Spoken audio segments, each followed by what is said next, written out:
Okay, rulers, settle down. Ruler School is brought to you by Odyssey Games, where you can go to get singles for all your Force of Will and other trading card games, as well as these amazing patrons.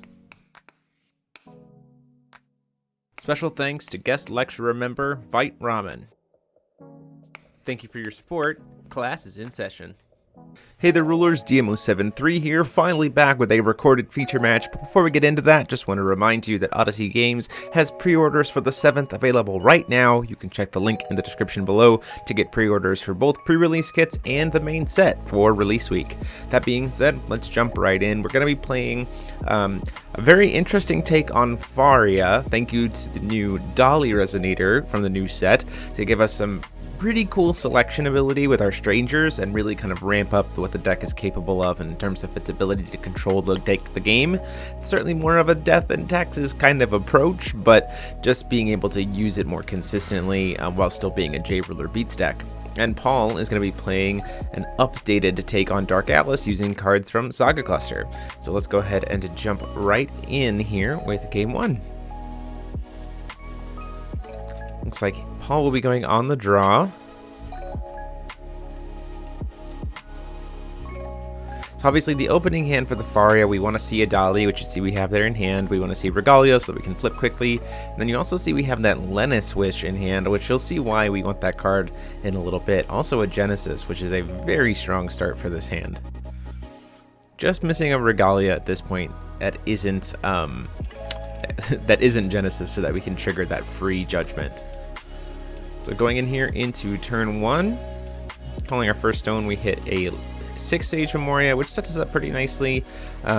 We get Dolly gets to play out here. We'll use her to make it not random and thus produce blue, and then use that blue to play Yggdrasil, which we can then go use to grab our Excalibur. So right there we're already set up for the next turn, and then we're going to play that Genesis there to really set things up for the control. We're probably going to be flipping with that Faria next turn, provided we can keep that Yggdrasil alive.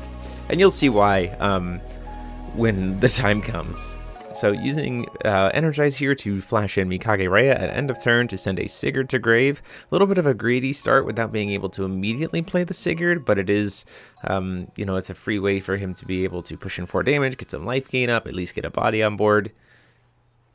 Playing his own Yggdrasil to be able to go grab an Unknown Mother Goose. Very traditional early Regalia play lines, as we've seen. It's been a while since we put these kinds of lists on the channel.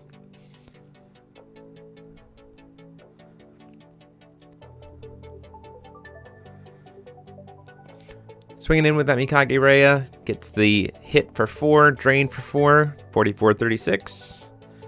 And at that point in time, we're just going to pass the turn. Now over on the Faria list, we do not need to call stone here. We plan on just kind of popping off because we have the ability with Yggdrasil to play that Excalibur, and the Excalibur, or the Genesis, is also very helpful here. So using the 2 modes that we get from Excalibur, we're going to get to be able to pop the Mikage Raya, as well as be able to Judgment for free.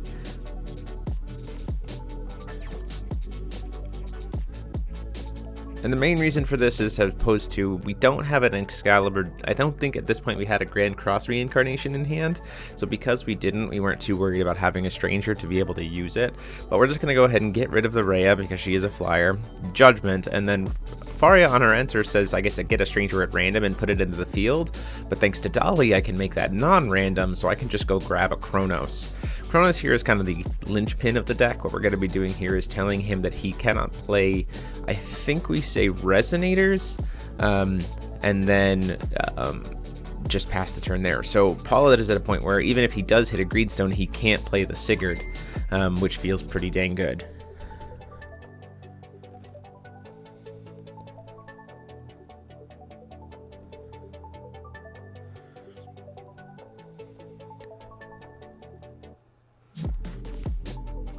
So before draw on his turn, this is where that Yggdrasil's Wish is going to come into play. Since we're on his turn, we get a random choice again thanks to Dolly, and so we get to put Chronos back, and then we can choose a stranger non-randomly to put into play. So we're going to grab another Chronos. This is then going to get to lock him out of Regalia. So now Paul this turn cannot play any Resonators, cannot play any Regalia, and just has to deal with this board that we're dealing with. He can play Chance, but not much right now is going to be able to be used with his Chance, and going into our turn, we're probably going to lock him out of Chance with this Chronos to keep us even more safe.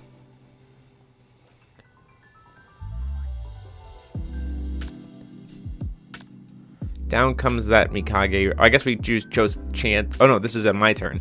My turn before recovery. We're going to go ahead and at least play the Resonator so he doesn't lock me out. Now we're going to go ahead and call Chance. Going to draw. Move into recovery here.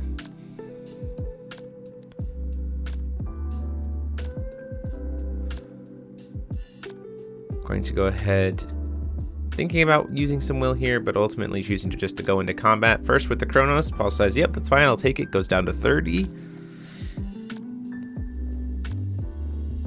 Choosing whether or not I want to try to play a card here or just put in with Faria. Ultimately choosing to swing with the Faria and then making a little bit of a misstep there and not floating any will with the 6-stage stone, so that's going to be void. He gets to block it with the Rhea, but then we essentially negate his life gain by just swinging in with the Dolly to take him back down to 30. So Paul at this point is still locked out from Chance. And at that point in time, we're going to pass the turn.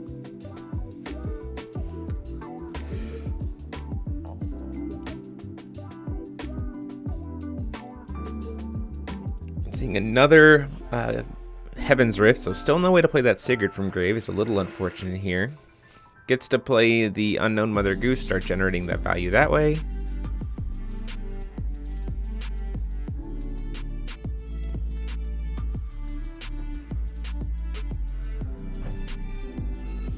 Down comes the Flute. In response to the casting of Flute, though, what we're gonna do here, we're thinking about it.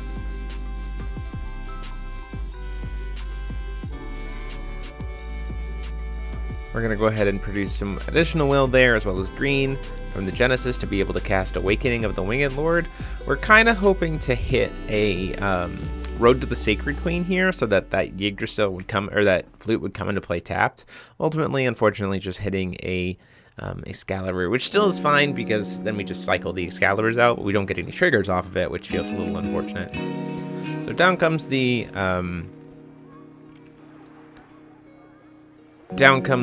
Flute, and then when he can cast Chance again on my turn before the Chronos trigger resolves, he's going to go ahead and try to Schrodinger's Cry to remove that Chronos. So still get the trigger to lock him out of something, but he's hopeful to at least maybe try to get rid of it.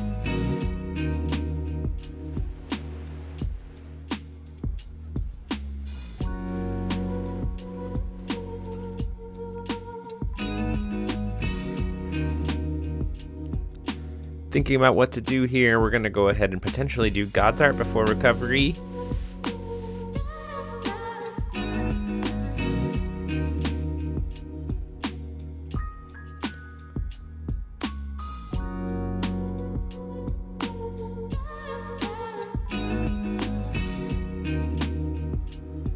So God's Art's going to happen here, which will get us a stranger at random, but chosen non-randomly because of Dolly, so I get to get any stranger I want. Because again, this is back during my turn. Thinking about, kind of what to hit, looking at that Hino Kanasuchi to potentially burn the board. Ultimately deciding on, with the situation we're in, let's just go ahead and grab the other Chronos. Because we can use our Regalia to pay for it. It'll go away. We'll call, I believe, Resonators here with that Chronos, because it still can. Finally get to draw for turn and move to recover. So now Faria is currently swinging in for 18. Don't forget to produce the will this time with the 6-stage stone.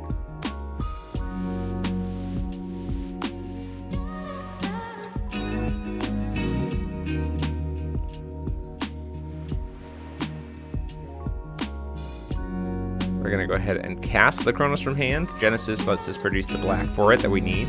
So now we can lock him out of Chance as well.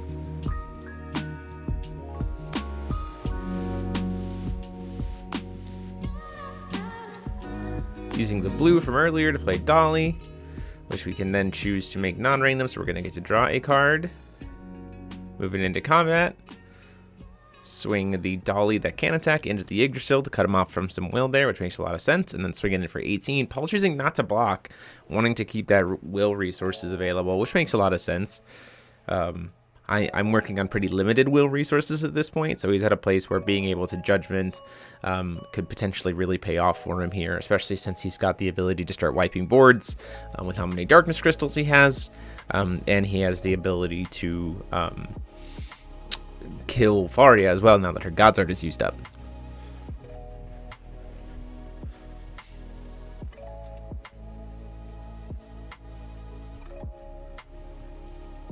Now he is running 6 Sage of Stones in his Dark Alice list, so he could potentially take the risk of trying to call stone, hit it, and then recover.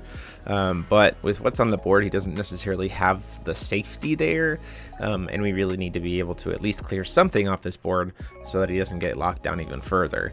Also keeping in mind, again, that he is locked out of both Chance and Resonators this turn, so he can't really do much there. Just gonna go ahead and do the Dark Alice play. Dark Alice is going to go get him a Knight or a Sowders. A little bit of an interesting call. I would have thought we would have tried to grab something like Save the Queen to apply that neg4 to the board state. It would have killed off both Dollies and the Yggdrasil pretty quick, as well as made Faria a little bit smaller, just a 10-10.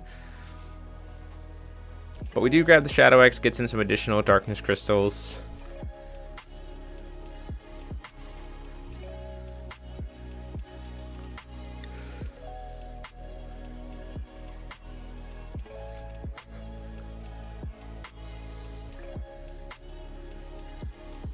And then at that point in time, we're going to go ahead and pass the turn, not before killing the Chronos here, by removing 3 darkness crystals. I think that Chronos has hit so many things that I think I have to I don't remember if he did during my turn or his turn. Obviously, it would make more sense to blow up the Chronos during his turn so that he doesn't get another lockout, because if he does it in response to the enter, Chronos will still lock him out. Unfortunately, though, he's tapped out, and the top deck we have is a Wings of the Archangel to be able to give Faria flying. So unless he has something to be able to stop flying, that is just going to be 14 in the air. Paul says, nope, I don't have it, so he scoops it up. And there we go, pushing into game 2. A win off of 1 stone. So game 2 here, Paul chooses to take the draw. See if the Dolly list can have a similar kind of explosive start, or if it's going to have to kind of grind its way there. No 6 Sage Stone off the top, so obviously going to be a little bit slower. We are going to see that similar follow-up play from before. Dolly's going to just draw us a card. No real reason to be able to produce the blue. Ooh, hitting a Ragnarok's Fiery Stone for Paul, which means it comes into play tapped, but this does mean that Dark Alice can call stone every turn moving forward, which could be very beneficial for him, especially, like we said, having that ability to board wipe very effectively based on the number of gems crystals he generates. We do get a non-random stranger here off of Road to the Sacred Queen because of Dolly. This kind of selection, strangers are very, very powerful in the point of they're typically undercosted for what they want to do. They do things that we can't really do in other parts of the game right now, and being able to just choose them to be able to use them as you need is very, very good. Like the selection element of Dolly that brings to stranger decks is very, very good. We have a flute there, comes into play tapped, which we will remember here in just a second.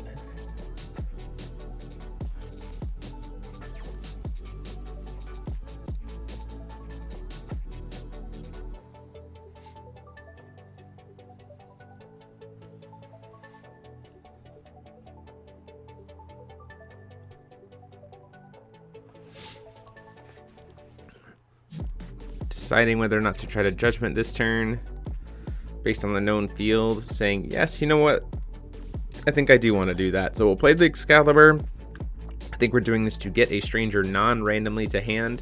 This is so that we, once again, it's either draw a card or get a stranger non-randomly here so that we have more flexibility for the Grand Cross that's in hand. And then we're going to judgment and get the free card that way.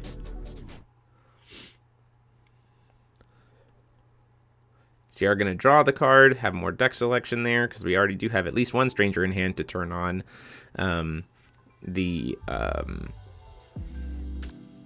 Grand Cross Reincarnation. Down comes Kronos again, and I believe once again I think we're going to call Regalia at this point.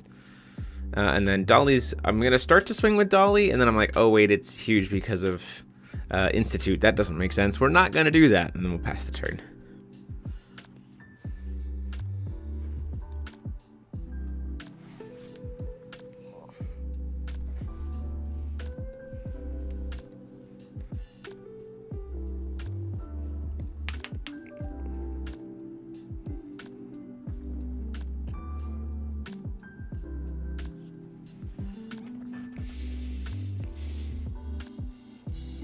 So Paul's certainly in a place where Judgment could be pretty beneficial here. The problem is we don't have a ton of crystals because he's been locked out of his Regalia. One pair will certainly help there, and he does have the... so I guess I did call Resonators. One pair will help there to be able to get 4 crystals of each type. Puts him in a pretty good spot there.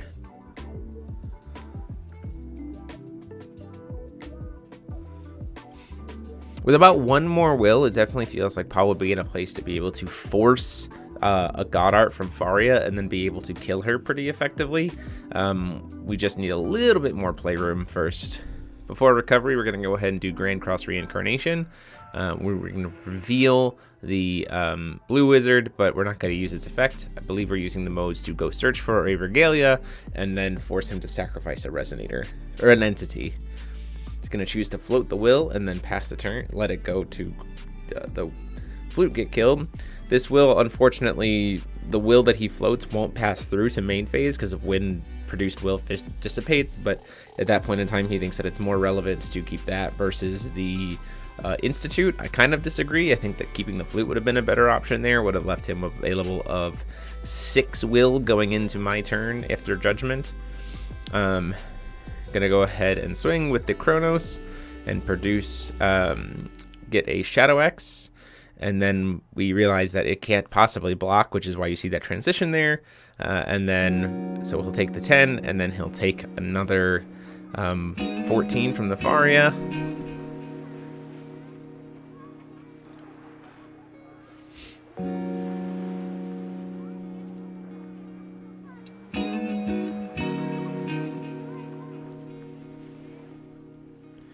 Looking at cards in hand, deciding kind of what we want to do with it. If there's anything else we want to try to play this turn. Ultimately choosing to pass. Paul here at end of turn choosing to flicker Flash and Schrodinger to flicker his Sowders to get another 2 shadow crystals. Which is an interesting choice here. He does at least get to call stone, which is helpful. Without having to do anything else. At this point, we're going to pay 2 and play Shadow Swordsmaster. So this is a pretty good card for him, being so cheap. Potentially a way for him to completely wipe this board, as well putting out a major threat for Faria. We are going to respond to her enter effect with that blue wizard that we had before, being able to cancel the automatic. Ultimately, though, we do know he has a second Shadow Swordsmaster in hand, so he's going to try again. I don't have a way to cancel it at this point, but before its effect resolves, but after the summon resolves, we do have a handy-dandy Lennis Wish. So we're going to pay 1, because we don't have a way to play for Mage Arts without stones yet, because that Genesis is still tapped. That's why we're playing Genesis in this list, for the potential of being able to have more way to play off-color strangers, as well as being able to play things like Lennis Wish, because it is a Mage Art. Down comes the Lennis Wish, targeting the blue wizard. The reason we're targeting the blue wizard here is, at least at first glance, is so that when we start to think about, oh, well, he's going to force me to banish, and then I went, oh, wait, realize that doesn't make much sense. We're going to go ahead and be RFGing the board anyway. So we're actually going to target the Kronos, and then we're going to use Dolly to replace it and bring into play Once again, we start looking at Hino Kanasuchi, and then we're like, that doesn't make much sense. Let's just clear both sides of the field, especially since Paul's kind of tapped out at this point. And we're going to do Loki. So Loki's going to remove all other resonators from the game, which will hit my Dolly, my Blue Wizard, and his 3 resonators as well. He does get to keep the Schrodinger because it's not animated, and he still can force me to banish the Loki. But at that point in time, again, we have a Grand Cross in hand, although we are out of strangers to be able to use at that point. So all these guys get removed. Then the Shadow Swordsmaster effect resolves. He can force me to banish for 1. And then he's going to choose to draw some cards using his light crystals.